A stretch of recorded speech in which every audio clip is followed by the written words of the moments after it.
was there last year when you done your MCL, building up to that fight. It was a massive fight for you. I know it was a big one for you, being UFC London. And I mean, just talk me through when you got that injury. I could see your heart sink. The comeback from that, though, has been phenomenal. Well, this one was definitely better than the last one, that's for sure. Yeah. Something like that is not great, but also I feel like it really helped me. Like, funny enough, it's like at the time it was horrific, it was horrendous, but I changed a lot of things since then. I really put like myself first and made my body right, and I'm really, really happy now. I'm really happy that it happened, and I'm ready to really move forward with my career now with two legs. Tom, Jamie's done his MCL, I've done mine, and I've done my ACL, and I just can't imagine. Like, we played football, so we didn't have like the contact that you have. I can't imagine how you go in the ring. How do you? People know you've done your ACL, so how do you prepare your leg for that situation? Yeah, that's the toughest thing, you know. It's like I got injured, and the way that I got injured is like millions of people saw it. Yeah. So obviously, me being a fighter myself, I know that if my opponent was compromised in any way, that would be the first thing that I'd be attacking. Yeah. Because I want to win. I want to win, obviously. So just a lot of training. I just wanted to make sure. That's the reason why I wanted to train with only guys my size. Like, I only wanted to train with heavyweights because I wanted to make sure that my knee had been tested enough in the gym before I even thought about returning. And I really like my knee is absolutely battle tested now. I did so many rounds training in it, so many times kicked on it by guys my size or bigger. And yeah, I think the training just really helped. The hours and hours of testing it, and I had a really, really good surgeon, really good physio, and yeah, I just wanted to make sure that I was 100% ready before I even considered coming back. Well, you was definitely ready because at the O2 Arena on Saturday, you only needed 1 minute and 13 seconds. How did you feel? I see it was on Dana White's Instagram page that you looked how impressive you looked. It's good to be back in there. Unbelievable, absolutely unbelievable. And the O2 Arena for me never disappoints. Like, it's one of my favourite places to fight in the whole world. You know, they've got the whole crowd on my side, 20,000 people, and no one was stopping me on Saturday night, mate. I was in such a mindset. I was so hungry that it didn't matter who you put in front of there on Saturday. I would have beat anybody. Noticed you called out John Jones. Do you think you can get a fight with him? Hopefully, that's my plan. He's like, moving forward. I know John Jones is like right at the back end of his career now. He's starting looking at retirement and stuff. But my goal moving forward, I said this before my fight on Saturday, it's not just to win my fights. Obviously, winning my fights is very important. That's the most important thing. But also, I want to try and motivate John Jones. I want to excite him. I want him to know who I am. I want him to be on his radar and thinking, you know, I need to beat this guy before I retire. And that's my ultimate goal is beating John Jones.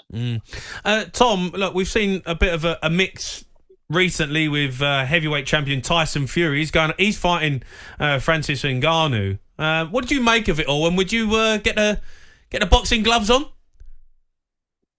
I've actually had one professional boxing fight, and Tyson actually rung me last week, and he wants to do a little bit of sparring so I can help him prepare for his fight with Francis Ngannou. I've sparred Tyson a lot of times in the past. I think that Ngannou's got a chance, mate, but it's a very, very, very, very, very slim chance. Like, he's got a small puncher's chance. When it comes to actual boxing ability, Tyson is like worlds and worlds apart from where Ngannou's at. What if they fought the other way around with the rules in his favour? Who'd win that one? Tyson would have same again, but the shoe would just be on the other foot. Tyson and I have a very, very, very slim puncher's chance, and that's it. Like, it's two completely different sports, mate. Two completely different sports. Tom, I've got to ask you, what's it like, obviously, getting in a ring against Tyson Fury? You're sparring against him. It's hard work. It's hard work, especially I'm doing his sport, and like, obviously punches are involved in my sport, but I'm definitely not a boxer. It's tough. It's different. I always compare it like American football and rugby. Like, you got a strange shaped ball. You run into one another, but the rules are way different, and the efficiency and the rule set, and there's loads of differences. Like I say, punches are involved in both, but completely different sports. Yeah. Do you think Tyson should take a boxing match, or do you like to see this now, the way it's kind of moving around, different sports coming together and fighting against each other, or do you think Tyson should stick to boxing? I wanted to see Tyson fight Usyk, to be honest with you, as a fan, but I know that that fight kind of wasn't available at the time. And the way it's looking with the heavyweight division in boxing is it looked kind of like everybody else isn't really available. So I think Tyson was kind of left with no other option apart from to fight Ngannou. But I'm interested in that fight as well. I like to see that. It's still interesting for me as a both an MMA and boxing fan. But ultimately, I would have liked Tyson to fight Usyk. I think that was the fight that everyone really wanted to see. Tom, I've got to ask you, obviously, back to the UFC. You now are back in business. You free from injury. What is next on the radar for you? Because, I mean, I have to say, I watch a lot of your fights. I love what you're about. I think you've got a big chance of going for some huge fights in the UFC. And it's just getting bigger and bigger. Yeah, I think at this point now, I should be... I guess after my fight, I'll probably be in the top 3 in the world now. I think I need to start looking at a number 1 contender fight. Like, I want to have one more fight and then fight for the title. I know that Cyril Gane has just lost to John Jones, and he has a fight coming up soon. If he wins his fight, I think that'll be perfect for me because he'll be the number 1 contender if he wins. So if Cyril Gane wins, I want to fight him. If the other guy wins, even though I've already fought the other guy before, Sergey Spivak, I've already beat him before, but I'll fight him again. Like, let's fight again. That's no problem. I love how they just, I'll have a fight. Don't bother me. Okay? I'll get in a ring. I'll knock him out. No problem. Tom, it's been a pleasure, mate. Really appreciate you coming on. Thanks, Tom. Top work at the weekend.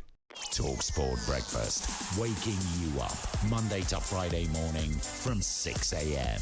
on AM, on DAB, via the talkSPORT app and on your smart speaker.